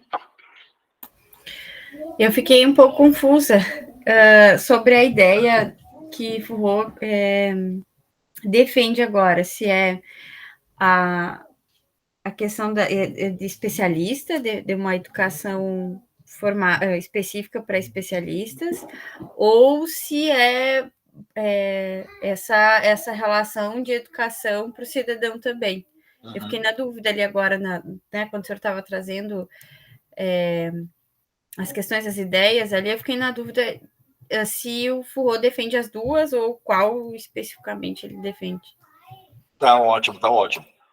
O Fourier, ele critica a educação voltada exclusivamente para especialistas. Ele defende uma educação voltada para os sujeitos que querem uma formação científica e para os sujeitos que não querem uma formação científica. No criticar esse primeiro posicionamento e defender o segundo, ele acaba criticando o ensino formal de ciências. Porque qual é o ensino formal de ciências? O ensino formal de ciências é um ensino conteudinal, é um ensino voltado para objetos de conhecimento. Você vai abrir uma ementa do segundo ano do ensino médio em química, por exemplo, e você vai perceber termoquímica, eletroquímica, cinética química, e você não tem nenhum embasamento, nenhuma aproximação da razão pela qual o ensino de cinética é importante para um sujeito que não vá se formar especialista em química. Então, essa é a grande crítica de Fourier. Como professor de ciências, como professor de química, de física, de matemática, de ciências naturais, você precisa fazer abordagens não perdendo de vista nenhuma dimensão, nem outra.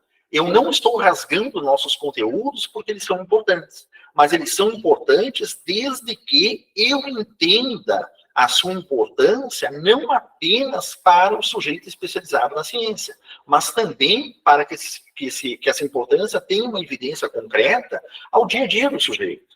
As decisões fundamentadas, a capacidade do sujeito de ler uma reportagem, de escutar uma abordagem científica na mídia e perceber que não é assim. Aqui está sendo defendido isso como verdadeiro, mas não é assim. A ciência está sendo tratada como verdadeira, como definitiva, mas como assim verdadeira e definitiva? Se o protocolo da Covid-19, lá no começo da pandemia era um e hoje o protocolo é outro. Então, esse tipo de abordagem é fundamental para ser discutido também. Mas respondendo diretamente para a pergunta, Rosana, tá? Fourier, ele critica uma ciência voltada para especialistas e defende uma ciência voltada a todo o público, a toda a população. Uma ciência capaz de fazer sentido a toda a população interessada sobre o assunto. E aí, nessa defesa, ele traz o conceito da vulgarização científica. Bom, para que a ciência possa chegar em um público não especializado, nós precisamos de uma transposição. Nós precisamos de uma mudança de representação. A ciência não pode estar só no domínio da matemática, porque a ciência só no domínio da matemática, ela vai chegar à compreensão apenas dos sujeitos que compreenderem a linguagem da matemática. Então, aí entra a vulgarização. Quando você sai da esfera da ciência pura e você chega na esfera cotidiana, na esfera de uma outra abordagem. Exemplo típico, tá?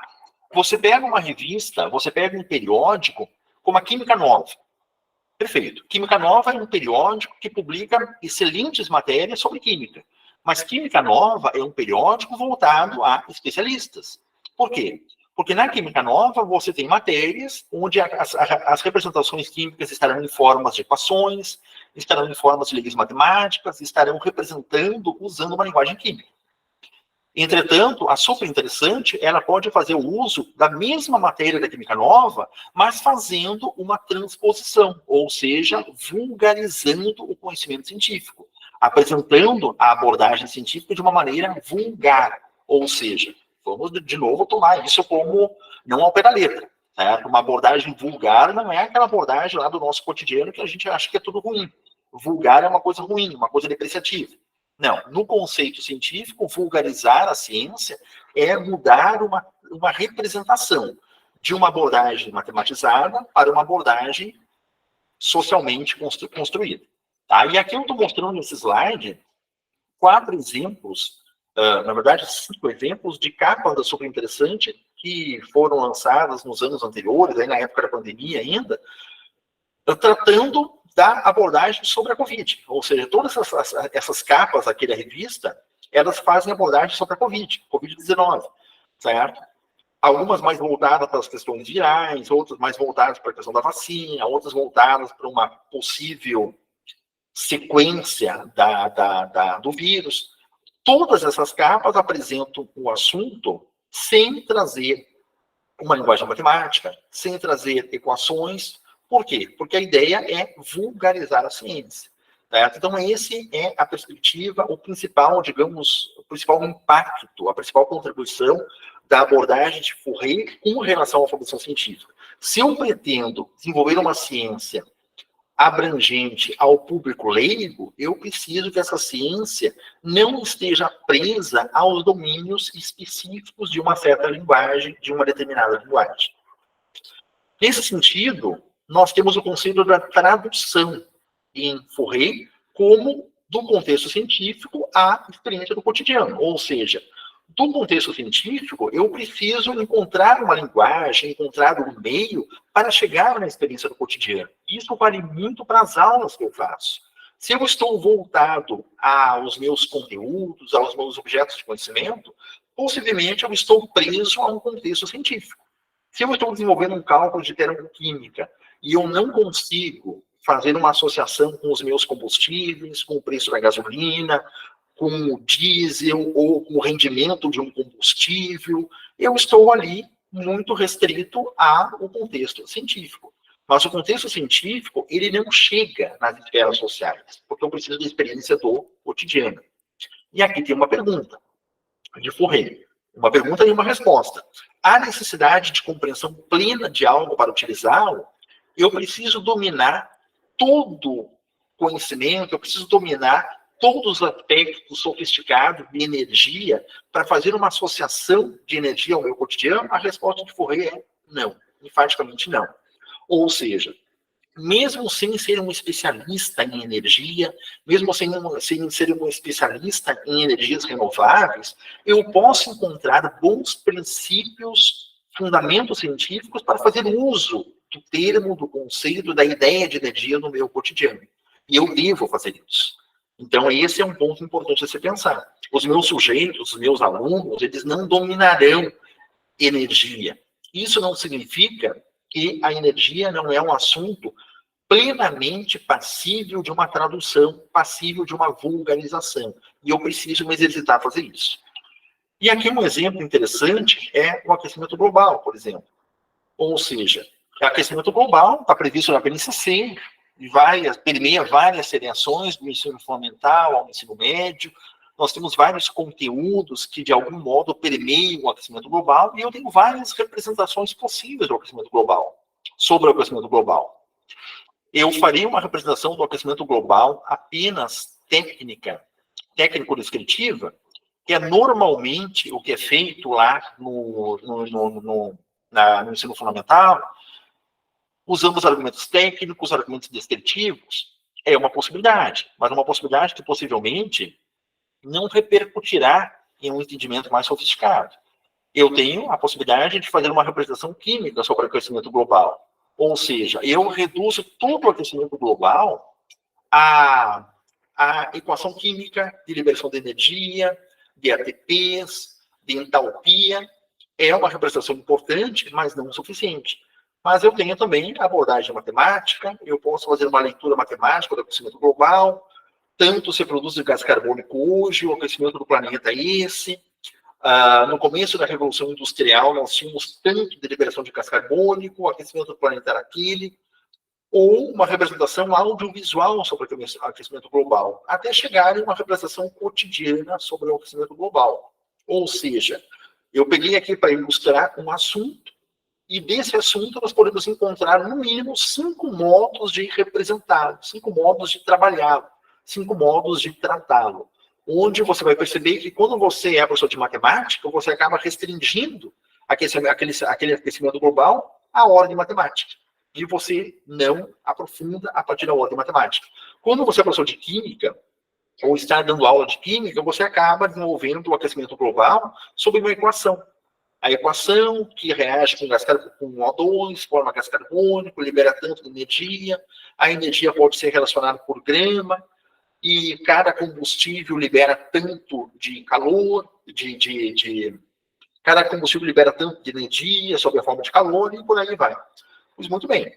Esse é um exemplo para que você pegue de outros modelos também e perceba. Bom, esse modelo, esse conteúdo, ele está sendo apresentado, ele está sendo discutido por múltiplas abordagens, ele permite relações entre outros objetos de conhecimento, ele permite transposições, ele permite relações entre aspectos do cotidiano?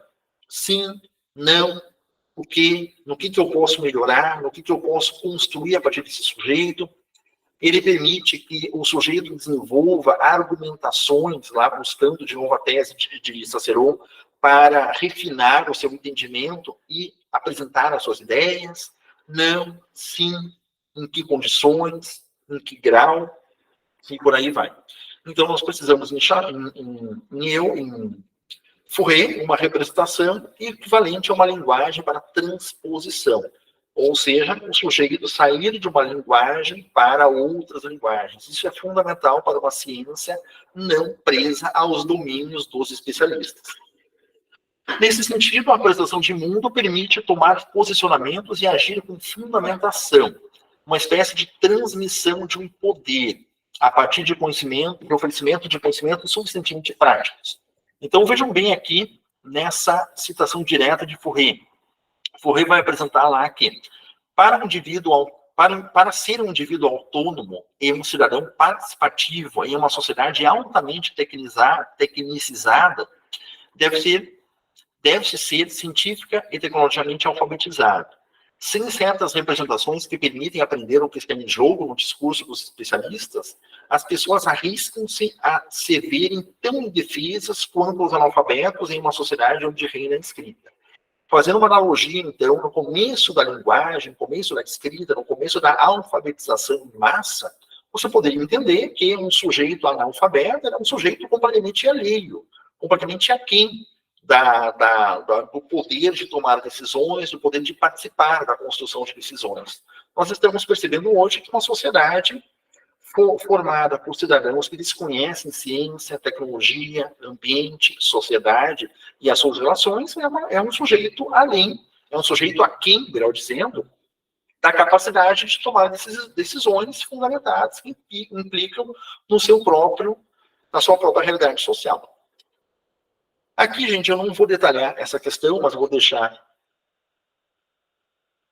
como referência a National Science Teaching Association, uma associação americana para o desenvolvimento da ciência, traz 12 princípios de um sujeito que está que está cientificamente alfabetizado. Ou seja, essa associação aqui de professores de ciência dos Estados Unidos vai trazer em 12 princípios uma boa abordagem sobre, digamos, uma autoavaliação das abordagens que o professor de ciências faz, capaz de perceber, de identificar se um sujeito é capaz disso, não é capaz daquilo, se o meu meio de trabalho na apresentação de um conceito científico é capaz de repercutir em uma determinada habilidade em detrimento a outras.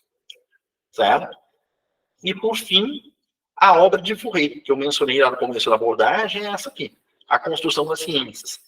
Nessa obra, o Fourier traz em detalhamento e profundidade vários conceitos, como código restrito, código elaborado, tecnicismo científico, tecnologia intelectual. Fourier defende a ciência como uma tecnologia intelectual, ou seja, o termo tecnologia não só atrelado aos recursos, aos dispositivos, aos produtos, mas também como um meio cognitivo. Um modo de pensar, um modo de proceder, um modo de pesquisar, um modo de entender. Ou seja, é uma obra bastante marcante e a gente precisa defendê-la como, digamos, a obra de referência, a obra fundamental ao trazer o conceito da alfabetização científica aqui para o Brasil, com expectativa de que esse conceito repercuta em qualificação dos processos de ensino, dos processos de aprendizagem na educação básica. Isso, fechamos aqui. Voltamos para a nossa sala. Vou parar aqui o compartilhamento. Pessoal, então,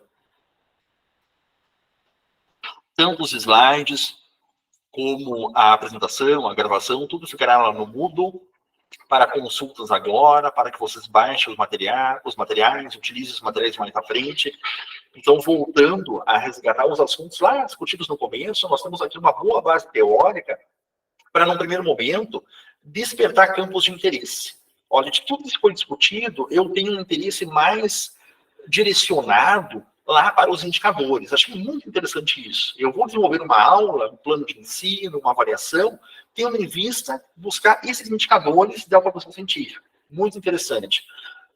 Beleza. Eu tenho um outro entendimento. Por exemplo, eu quero elaborar um plano de ensino, elaborar uma aula para levar uma ciência à luz de Chassot, ou seja, uma ciência capaz de desenvolver uma linguagem pela qual o sujeito entenderá melhor o seu mundo. Eu vou fazer uma abordagem para que o sujeito entenda o que é um óleo de oliva extra virgem, para que o sujeito compreenda por que determinados vinagres têm valores diferentes. Eventualmente, um vinagre mais caro é um vinagre que você está levando uma quantidade menor de ácido acético para a tua casa. Ou seja, nós estamos buscando ali associações, transposições de uma ciência voltada ao dia a dia. Ou, por exemplo, eu quero estruturar uma avaliação buscando identificar o primeiro princípio de alfabetização científica ali de Cicerón, a capacidade do sujeito de usar conceitos científicos, princípios científicos, para defender os seus próprios argumentos. Então, nós temos aqui uma base teórica, um arcabouço teórico, suficientemente amplo para que vocês identifiquem quais são os pontos de interesse e aquelas possibilidades que irão contribuir para as linhas de pesquisa de vocês. Umas mais voltadas para as questões empíricas, outras mais voltadas para as questões metodológicas, outras mais voltadas para as questões didáticas, questões pedagógicas, questões filosóficas, e por aí vai. Bem, gente, alguma pergunta, alguma dúvida, alguma questão? Rosana, fica à vontade. Na verdade, agora já fiz muitas anotações, né, em função também do projeto, e acho que para o TCC o ano que vem é uma base muito boa, né, como o Nathaniel já tinha mencionado. Por uma questão de organização, a disciplina, o trabalho final da disciplina é o mapa conceitual, ou a gente ainda vai ter alguma atividade avaliativa, ou enfim, algum outro material ainda até o fim da disciplina, professor? A segunda atividade avaliativa é o mapa conceitual. Única e exclusivamente o mapa conceitual. Certo? Então, vocês fizeram a primeira atividade avaliativa, que foi a nível de questionário, no formato tradicional, e o segundo é o mapa conceitual, único e exclusivamente isso, que eu pretendo que vocês elaborem, não apenas para dar conta de uma exigência da disciplina, mas para refinar entendimentos, tendo em vista usos posteriores do mapa conceitual. Mas, exclusivamente, a atividade experimental, a atividade avaliativa 2 é o mapa conceitual. Não haverá nenhuma outra exigência no Moodle, não. Mais alguma questão, gente? Mais alguma pergunta? Eu fiz o meu, mas o meu ficou meio uma bagunça, só. Eu queria só dizer que eu enviei, né? O senhor deve ter recebido lá o projeto. Eu até gostaria de ter escrito mais sobre outros autores, como o próprio Ausubel e o Novak, só que o prazo e algumas coisas aconteceram, assim, eu não pude escrever muito. Escrevi dentro do que o professor pediu, né? O professor Juliano pediu. Ele pediu até no máximo 15 páginas, né? Aí a gente tem que enviar, acho que até sexta-feira, se não me engano. Tá ótimo, tá ótimo. O seu e-mail tá na minha caixa ali, eu não cheguei nem ainda, Nathaniel, mas logo chegarei. Tá? Mas isso vale para você, vale para todos, né? Para os meus orientandos e aqueles que não estão sob minha orientação. As combinações com o Juliano agora são umas, e as combinações com o orientador de vocês são outras. serão outras, né? Nesse momento, vocês precisam prestar contas ao Juliano, que é quem tem a componente de planejamento de TCC. Então, formato, template, estrutura, vocês vão estar ali voltados ao Juliano, né? Lá na componente de TCC, que não será no próximo semestre, mas no outro, no subsequente, aí vocês possivelmente terão outro template, outro encaminhamento. Não que vocês não vão começar do zero, não é isso. Mas vocês estarão, digamos, sob outro conjunto de... No caso, assim, eu ia aguardar o seu feedback, né? Mas se eu, na minha opinião, eu acreditar que tá bom, eu posso postar já lá o projeto? Ou espero o senhor dar um feedback primeiro? Eu daria um feedback até quinta-feira, Natanael. Até quinta-feira eu consigo limpar minha caixa de e-mail ali. Eu espero. E aí entra a questão das combinações com o Juliano, né? Isso. Até essa informação que... Eu acho que foi a Maiara que me passou, inclusive, essa informação de que vocês estavam aguardando um aceite do orientador para... Bom, eu não tinha essa informação. Porque nesse primeiro momento o Juliano tem a componente. A gente acreditou, professor, que o senhor ia dar uma olhadinha assim e nos dizer alguma coisa. Está legal, dá uma melhoradinha. Mas não, eu acreditei assim que não fosse uma coisa obrigatória. Eu acho que porque cada orientador está orientando da sua maneira. Tipo, o professor Ailton, os guris tinham dito que ele estava... Ele indicou uns artigos para os guris ler e tal. A professora Raquel já fez outras coisas diferentes. Cada um tem sua orientação, né? Então, o que os guris tinham falado até... Porque a gente criou um grupo aquele dia, no dia que teve uma aula com o professor Juliano, a gente teve a iniciativa de criar um grupo, né? Entre todos os polos, só para essa questão do TCC. E aí a gente colocou algumas orientações ali sobre... como começar a fazer, quem já tinha feito, né? No caso, eu já tinha feito TCC, eu dei uma ajudada pro pessoal, fiz um Meet e gravei, coloquei lá o link. Aí expliquei mais ou menos como eu entendo, né? Que a gente deve fazer, como começa e tal, como ler e tal. Perfeito, mas eu te darei o feedback até quinta-feira. Até quinta-feira você receberá o feedback ali. Tá bom. Deixa eu só ver uma questão aqui. Tá? Se temos alguma questão além dessas aqui no chat... quando eu fiz pedagogia foi bastante a fala da Ilse, bacana, Ilse, Rosilene, Maiara. O professor Juliano me retornou por mensagem que o professor orientador precisa aprovar o projeto. É uma orientação do Juliano, né? Uma orientação do Juliano, uma combinação do Juliano com vocês. Então, beleza, gente. Tá? O professor orientador precisa aprovar o projeto, então é esse o caminho, né? O projeto da Maiara já está aprovado, tendo em vista algumas idas e vindas com relação ao projeto, alguns feedbacks que eu já dei para a Maiara com relação ao projeto, e os demais, então, eu aguardo, e vou retornar até quinta-feira ali para dar esse feedback para vocês, tá bem? Mas nas discussões que nós temos travado essas últimas semanas, nós já temos ali alguns bons entendimentos que me permitirão aprovar esse projeto aí sem problema. Tá bem? É isso, professor. Mais ou menos isso aí. Ainda tem bastante coisa. Eu estava vendo agora do meu ali, ainda tem bastante coisa para ler, muita coisa ainda. Agora, aproveitar essas séries para ler bastante. O livro que eu comprei, que o senhor escreveu junto com o professor Moura, eu usei no projeto. Vou usar outras coisas também. Que do livro abre um leque assim, de artigos e autores e aí a gente vai escrevendo um pouquinho e vai achando mais assunto, vai achando mais coisa. Então, eu estou gostando, eu acho que vai ser um trabalho bem interessante. Tá e ótimo. aí eu tenho que pensar só, no caso, na atividade experimental em si, né? O que eu vou utilizar como experimento para avaliar depois. Mas isso é lá na frente, né? Mas eu já vou ir pensando agora. O tema da aula e tudo mais. Perfeito. Isso se chama pesquisa, Natanael. Pesquisa. Ou seja, a cada pergunta que você abre, surgirão respostas que levarão a outras perguntas. E quando que isso terminará? Se terminar, não é pesquisa. Isso não terminará nunca. Não se pretende terminar. A gente não cria as coisas para chegar no final. A gente cumpre etapas, entrega, precisa vencer prazos, mas a pesquisa é sempre aberta. Certo? Mas os meus orientantes, assim, nós deixaremos vocês nas férias aí com algumas indicações, algumas diretrizes bem importantes. Isso, gente, mais alguma pergunta com relação à aula, com relação aos assuntos, com relação ao componente? Antes de nós passarmos aqui para os encerramentos. Não? Estão me acompanhando, então, nesse momento aqui, ainda o Giovanni, Guilherme, Ilse, Jane, Lauraci, Lidiane, Luciane, Mirelle, Rita, Natanael, Rosana, Rosilene, Sandra, Sibeli e Silvia.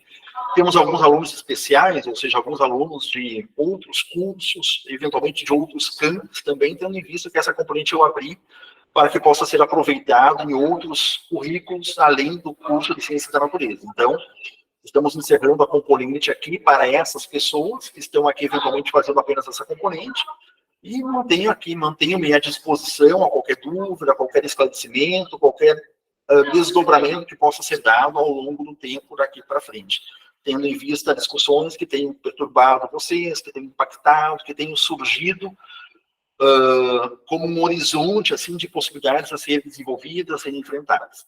Certo? Então é isso, minha gente, que estamos aqui já fechando o primeiro momento, fechando esse semestre, né, com relação à componente. Eu vou oferecer uma componente de verão agora, por conta de algumas reprovações que tivemos na componente de energia e transformações. Acho que imagino que não seja o caso da maioria de vocês aqui. Então, teríamos essa componente de verão em fevereiro, energia e suas transformações, tá? Uma componente concentrada em um mês, certo? Resgatando algumas questões que foram discutidas lá, uma componente que foi recentemente trabalhada, mas nos veremos, assim, no coletivo, na próxima, em 2024-1, onde eu integrarei a componente de estágio. Né? Nós iremos começar componentes de estágio mais alongadas, componentes de estágio mais amplas, que muitos professores estarão perpassando, inclusive eu. Então, eu aparecerei com vocês na próxima componente, no próximo semestre, nas componentes de estágio, que é basicamente o que eu tenho feito aqui nesses últimos anos, aqui presencialmente no campus de Caçapava do Sul. Além das questões técnicas na química, eu trabalho as questões voltadas para o âmbito do ensino, as metodologias, as estruturas teóricas, e eu chamo a atenção de novo, tá? Principalmente para aqueles que não são meus orientandos, ao site do nosso grupo de pesquisa, ENASE, que eu estou colocando no chat aqui. Vocês colocando a palavra-chave ENASE no Google, vocês vão encontrar como primeira indicação de busca um site da Unipampa que concentra informações do nosso grupo de pesquisa, ensino, aprendizagem e significados em ciências.